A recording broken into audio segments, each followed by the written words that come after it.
Welcome to today's session on motivation.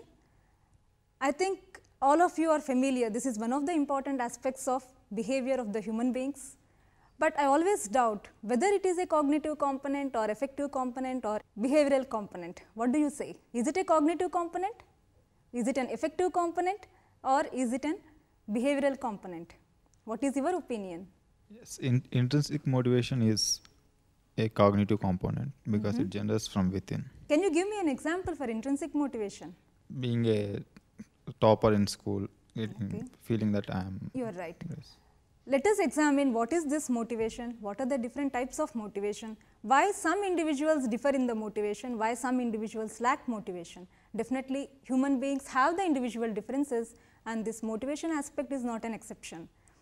Motivation is something which is an internal force, which activates us, which guides us, which directs the human behavior. Though we are speaking about human behavior and the human motivation, do you say that animals also have the motivation? For example, if there is a dog or if there is a cat, only when it is hungry, it will go and tries to find out the food. But when it is not hungry, it is not at all motivated to engage into any particular action, right? So, individuals also differ in our motivation levels. Some individuals get top ranks, some individuals, though they are regular, they do not get the rank. What is the difference? The main difference here is the motivation. Motivation is not just a behavioral component, it can be a cognitive component, it can be an affective component, it can also be a behavioral component. For example, if you are interested in watching cricket, definitely you will be planning about it, how to complete the homework in order to watch the match, or in order to feel the difference, in order to feel the likes and dislikes, and the other is naturally you will be expressing your feelings and you also show it in the behavior. So, motivation includes all these aspects. For example, you are attending this class, you have been preparing to attend this class, that is cognitive component.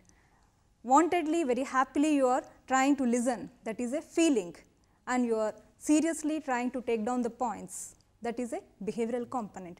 So, when you have a motivation, it is something like an internal force which makes you reach the goal. People are able to reach the goals, people are unable to reach the goals just because of this concept of either motivation or lack of motivation.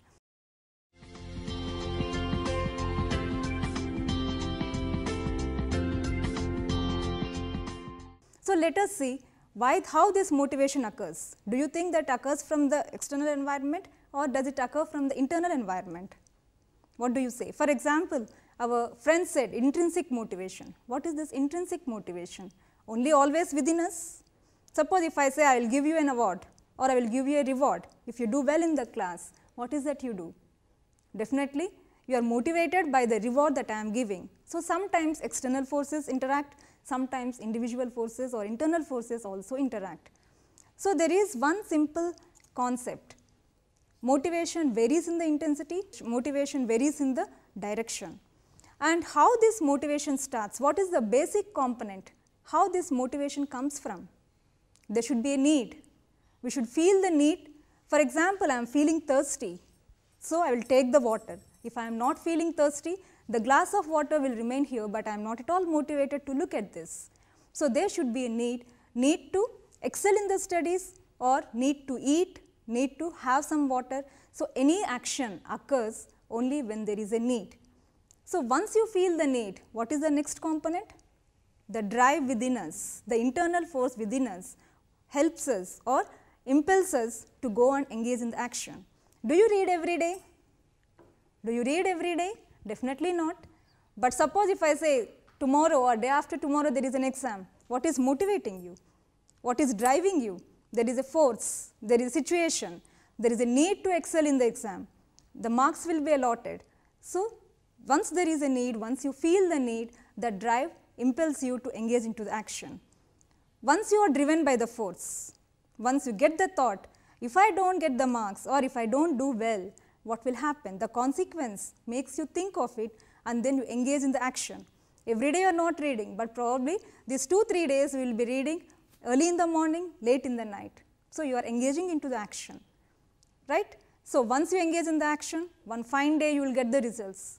You are very happy looking at the results, you are satisfied. So, the motivation is something like a circle.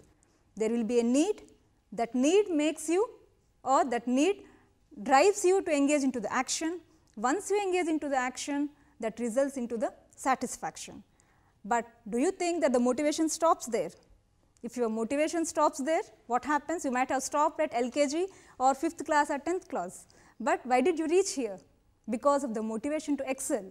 So, if one need satisfies, the other need crops up.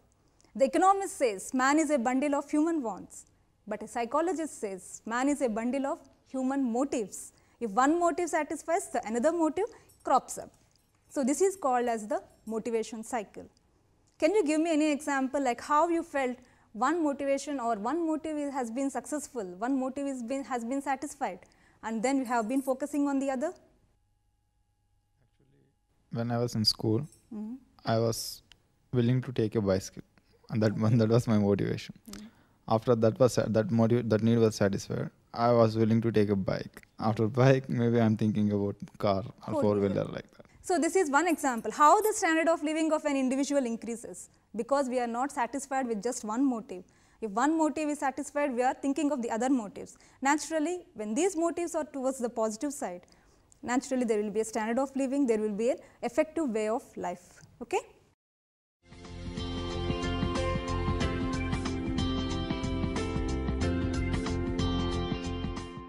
Now, this concept of motivation can be explained by various number of concepts. Do you remember Freud, one of the significant personalities in the psychology? So, how did he explain the concept of motivation? What term did he use? Instinct. So, instinct is a better term to explain the motivation. Suppose if I ask, do we learn to motivate, or is the motivation within us? The motivation, according to Freud, is something which is innate, that is, it is instinct. For example, the child cries whenever the child requires food. Did we teach the child to cry whenever he wants the food? No. It is something, an instinct pattern, that is a prefixed pattern of behavior. Or when seriously a child is playing, when we disturb the child, he gets irritated. No one taught the child to get irritated, but in the first experience itself, the child may show the frustration symptoms. That is something which is an example for the instinct. So, there are certain patterns of behavior which are prefixed. We need not be getting motivated from the external environment, but definitely there are internal forces, and that is called as the instinct. Do you know how many instincts the human beings have? Can you name some of the instincts? We have two instincts, life instincts and death instincts. Okay. What do you mean by life instinct? Aggressiveness, is it an instinct? Affection, showing love, all these are instincts. We are not taught to express these, we are not taught to learn these things, but we are born with some of these kind of the emotions. Okay?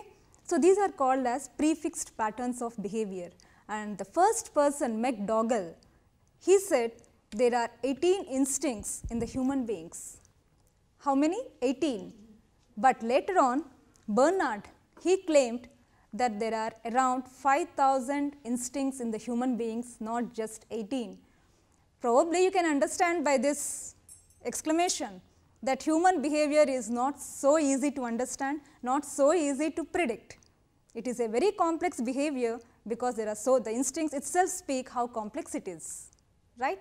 So, one example for the motivation is the instinct, and the motivation can also be equally explained by next concept, that is called drive. You are feeling hungry, what do? You are all alone at home. Do you just cry? Do you just feel lazy? But what makes you do, or how do you behave, how do you react in that situation when you are feeling so hungry and no one is around home? Trying to cook for the food, searching for the food. You try to search for the food in the kitchen. If there is nothing, at least if you do not know how to cook, you will try to purchase something and have. So, until then you are very happy with the friends, or you are seriously watching your television, movies, or whatever it is. But suddenly when there is a struck in the stomach that you are feeling hungry, or when you are feeling thirsty, when the cells are deprived of the water, immediately, probably for some time you sustain that, but immediately you try to move from there, search where the food is, or cook for the food, or if not, purchase the food and then try to satisfy yourself. That is called drive. What is making you? Something which is lacking, That could be your tissues of the body or the cells of the body which are deprived of the water, which made you feel that go from here, search for the food or search for the water and then have the water. That is called the drive.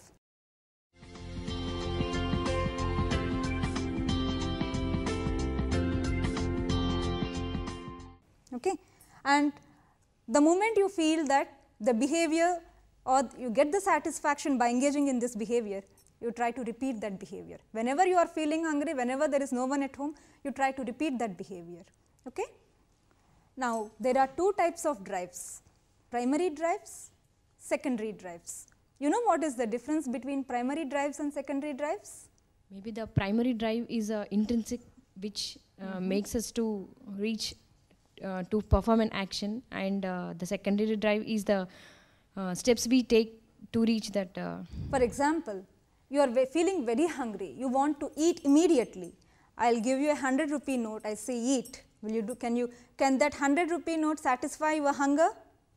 No. What is that we have to do? We need to convert it into the food. So, the primary drives are those needs which are essential for our survival.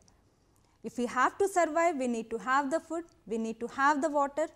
So, these are called the primary drives. In order to live, we want oxygen. Without oxygen, we cannot stay. That is the most important thing. So, if there is no ventilation, there is no air, and I will show you some good interesting things which you like. Are you able to enjoy that? Definitely not. You feel very uncomfortable, you want to come out of it. So, the primary drives are those needs or those drives which are essential for your survival. And this is not only to the human species, but also to the animals and the other beings. Now, the another concept is secondary drives. You are satisfied with the basic needs, but what is the other thing which motivates you? Only eating and sleeping? Will it give us any happy or motivated life? Why you are here? Why you are studying? What is the reason for studying? What is your motive behind it? To learn more. To learn more. What happens if you learn? To explore ourselves and. What else? Okay, you have understood, you acquired the knowledge, but what else? How to utilize it. Okay, in what way? Good settlement in Good life. settlement. So, in order to get a good job, you should have the knowledge. That knowledge comes from the education. So, the drive here is not just to live, but a very good recognized life, a good standard of living which gives you the job, which gives you the money, which gives you the status. So, those things which people excel, which people desire to be more happiest other than the basic needs are called the secondary drives. We are here, we are studying, we are working not just for the presence of the primary drives, because they are fulfilled, we are here to excel more than that. Okay? These are called secondary drives. And these drives push us to engage in that kind of a behavior. Exams are pushing you to do some activity, to achieve the result. The situation is pushing you, whether you are interested or not, to engage in a behavior. That is the reason why we call drive theories as push theories of motivation. So, whenever there is a biological need that leads to that creates a situation that makes you feel the force of the body or feel the force of the internal state, and you engage in the action. When you engage in the action, if those behaviors result in a positive way, you try to continue. If those behaviors do not give you any positive result, you try to reduce that. That is called as drive reduction theory of motivation. Do you seek excitement? Are you curious to learn many things? Do you explore new fields, new areas? How many of you sit before the internet and try to browse new things, innovative things, to learn, to equip yourself? Do you just take the drift from any kind of the activity and engage in certain excitement activities, mountain trekking, okay, or skydiving? If not those, even similar things. Okay. That is, we always seek the stimulation. No stimulation and the routine life makes you demotivated. So, suddenly one day you feel, okay, today no work, we will engage in some other innovative activity, that is arousal, you are aroused. I do not want the routine state, I want to do something extraordinary, I want to see the uniqueness in my life. So, you drift from certain consistent behaviors and you try to engage in some innovative behaviors, that is called as arousal. Why you try to develop the hobbies, that is an arousal. Routine, break from the routine life. Swimming, dancing, music, all these things are examples for your arousal in the human beings and trying to seek some kind of a stimulation, sensation.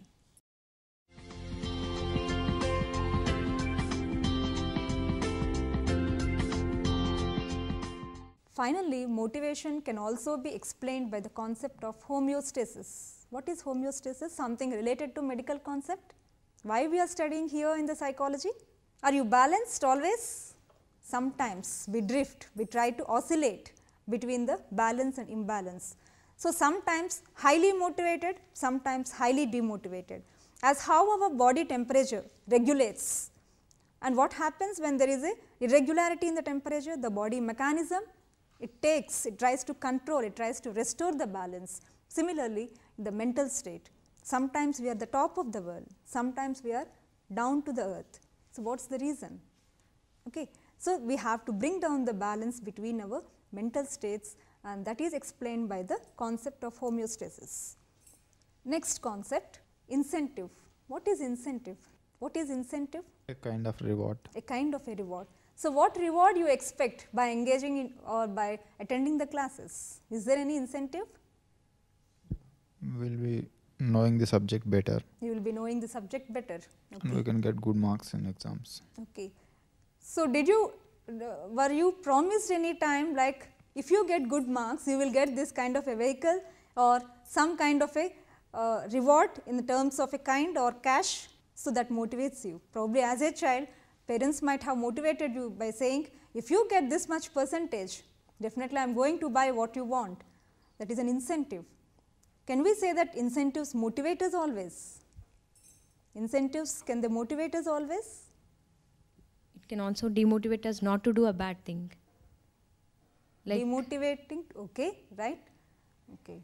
At least if not doing the good thing, not to do the bad thing. Okay. So, there are two types of incentives, intrinsic and extrinsic. I want to excel in my studies because I feel very happy by acquiring the knowledge. I feel very happy by achieving the degrees. That is something related to my intrinsic motivation. Okay. I want to spend my time, my leisure time, by listening to the music or by learning the music. No one gives me the reward, but I still pay some amount on that, and then I try to acquire those kind of skills. That is intrinsic motivation. Okay? That is something which comes from within. No external environment is supporting you. And at the same time, extrinsic motivation also equally important. Why? Why people are working only for intrinsic motivation? Even for the extrinsic motivation. If I am working, if my job is well appreciated and paid, probably I can improve my living conditions, I can improve my standard of living. So, the money or any other cash or kind may help us to motivate ourselves and engage in that kind of action. So, intrinsic, extrinsic are like two sides of the same coin. We cannot belittle one at the cost of the other.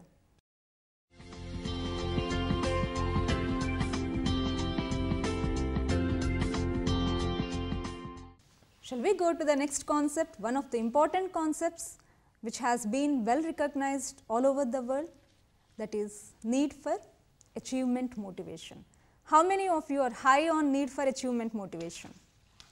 What do you mean by need for achievement motivation? We have number of needs. Man is a bundle of human needs. We have to agree to that. Need not be only economic needs, but also psychological needs. We have biological needs that are something like primary drives. We have sociogenic needs where we need to be appreciated by the people, we want to be among the people. At the same time, we also have psychological needs. And among these psychological needs, one basic need is need for achievement motivation. That is the feeling, the ability to achieve the success. Among some people, this achievement motivation is inherent, it is stable, it is a pattern, consistent pattern of behavior. So, this need for achievement motivation has been given by McClelland. He is a famous psychologist who worked on this concept, and he identified how the characteristics of these people would be. People who are high on achievement motivation, do they take simple tasks and achieve success, or difficult tasks and achieve success? If I want to prove myself, I am a successful person, I want to prove, I want to excel, should I take easy task or should I take a difficult task? How will people recognize my success? If we take up a difficult task and succeed in that, people will recognize our success more compared to the other. Okay. For example, everyone is successfully doing one particular task. Is there any uniqueness in you? But everyone, or probably some people, they are trying for the difficult tasks, okay, mountaineering probably, but unfortunately they are failing. Do you want to take up that? Those where everyone is failing in that particular task? If you want to be successful, put the moderate tasks, put the goals realistically, that will enable you to achieve the success. The second important psychological concept is need for affiliation. Do you prefer to be alone, or do you want to be in the company of others? The company of others. Suppose like if you have to stay alone at home for a couple of days, how would you feel? Not so comfortable. Not so comfortable. Probably one day you will be enjoying it. Full autonomy, full freedom, no restrictions, but immediately probably the next day itself you will be feeling the lack of company and other aspects. So, human beings are high on need for affiliation. Especially, what do you mean by this affiliation? Seeking the companionship of others, always wanting to be in the company of others. So, why you want to be, or when you want to be in the company of others? When you are very happy or when you are unhappy? In fact, in both the circumstances, individual wants to be with people. Right. When you are very happy, you want to share your experiences with the others. Suppose like you wanted to share very good experiences, but when there is no one at home, father is out of station, mother is somewhere else, and there is no one, how you feel at that moment? Very sad, right? At the same time, you are also very anxious, you are worrying about certain crises that you are undergoing. You want to share with any person, it could be family members or friends, but no one is available immediately. How would you react? How would you feel? Naturally, feelings of sadness, feelings of depression, right? So, when consistently you have to be in the absence of the people, generally your motivation to achieve anything will not be there. So, people also seek need for affiliation, whether you are in the happy mood or whether you are in the negative mood. Apart from these two, what is the other important thing which people seek? Achievement is there, affiliation is also there, but what is the third component or third important motivational concept? How many of you would like to be the President of India, Prime Minister of India? So, need for power. Need for power is the most important motivational concept. How many of you have acted as the class reps? Definitely, all of us might have been. So, how were your behaviors then in those situations when you were given the chance to rule the others? Friendly or dominating, trying to show the influence? Naturally, the need for power. No person, if you believe, if you can imagine any person that if he says, I do not have any need for power, that is something which is not a fact. Okay? Either in some degree or the kind, the need for power will be there. You can just see from the small children. A 6-year-old child, if given the responsibility to take care of the 4-year-old brother or sister, how this child reacts to the other child, tries to dominate, how the parents behave towards the children, naturally this child, the elder child, tries to react in the same way. So, there itself we can see that even from the childhood, every individual possess these kind of the needs. So, need for power, need to dominate, need to influence. Don't you influence your friends with your views? Don't you feel irritated if they are not listening to you? That is something which is inherent. Okay? And we also learn, people will recognize those who can show or exercise this power, and you wanted that power to dominate others and also to achieve the recognition. There are gender roles in how people express this kind of the power. how women dominate, how men dominate. Men try to be more aggressive, okay, in order to show their power. Then what about women? They are more nurturant, more caring, more concerned. We feel like they are very nurturing type, but behind that or beneath that, that's the need for power. I can dominate others, I can influence others through my concern, through my expression of love and affection. Okay. There is a source of power, need for power beneath that, whereas men behave more aggressively. So, these are the different concepts of motivation, how the motivation cycle goes on, and important needs. If you have any doubts, you can raise the questions. Ma'am, can you give example for a homeostasis? Yeah, it's a very good question. Homeostasis is restoring the balance. So, sometimes it is very natural to shift from very happy state to the unhappy state. So, when you are feeling sad that you didn't get the marks or you didn't have the same kind of a cell which your friend has possessed. So, what happens? There are feelings of sadness and happiness, but do you try to be in the same condition? No, probably for few minutes, okay, or for a day, but after that you try to come back to the normalcy. You do not brood over that for a period of time. That is homeostasis. But if you are going to do that, if you are continuously, consistently worried about it, that means you are drifting away from the normalcy. Most of us, we try to deviate from the normalcy, but again we come back to the balanced state. So, we are called as normal human beings. Is it compulsory that each and every person should have the need for power? It is not compulsory as such, but this need for power is inherent among the human beings. Only thing is that varies in the intensity. Some try to express this kind of a power at the cost of their own life and also at the cost of the others. You can take the examples of Hitler and other people, but in the other human beings, probably in a subtle way, they try to control. You can observe people how they interact with the others. If you do not accept their view, how they react, but at the same time they do not try to harm or become hostile or aggressive. Okay? You mentioned there are two types of incentives, intrinsic and extrinsic. According to you, which kind of incentive is better? So, initially, suppose like if you want to discipline a child or if you want to change your behavior, definitely extrinsic motivation will instigate that. Okay, I get this, so or I get the praise or appreciation or I get this reward, so I try to mold my behavior. Once you learn that behavior, once you understand the importance of it, naturally that will become an intrinsic motivation. Whether there is a reward or not, whether people appreciate or not, we try to continue to behave in the same way. Like even a mother will express her nurturing style to the child. So, is it that is the power which the mother is showing to towards the child? See, nurturing is one of the important characteristics of the mother, but at the same time, when the mother has to control the child, discipline the child, also the mother will be using this kind of a nurturing. So, it varies. You have to depend upon the situation. You have to see the intensity of the situation and the pattern of the behavior expressed by the mother. Okay. Overall, every nurturing behavior need not be the power, but depends on the situation.